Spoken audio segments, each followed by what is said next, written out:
We have taken a decision as a party that 400 acres which this government is eyeing like a real estate broker, ఆ 400 ఎకరాలను ఎట్టి పరిస్థితుల్లో, ఇది కేసీఆర్ గారి మాట, మా పార్టీ మాట, మా పార్టీ తరఫున మేము మాటిస్తున్నాం, 3 ఏళ్లలో మేము ఖచ్చితంగా మళ్ళీ ప్రభుత్వంలోకి వస్తున్నాం.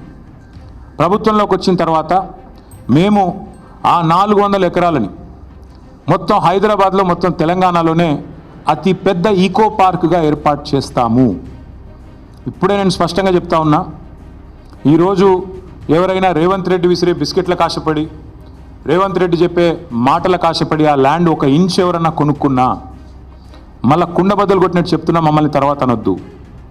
ఖచ్చితంగా ప్రతి ఇంచ్ తిరిగి వెనక్కి తీసుకుంటాము. ఒక అద్భుతమైన ఈకో పార్క్, ఎట్లా అయితే ఒక సెంట్రల్ పార్క్ ఉంటుందో మన్హాటన్లో, ఆ స్థాయిలో ఒక అద్భుతమైన ఈకో పార్కును హైదరాబాద్ ప్రజలకి గిఫ్ట్గా అందిస్తాము.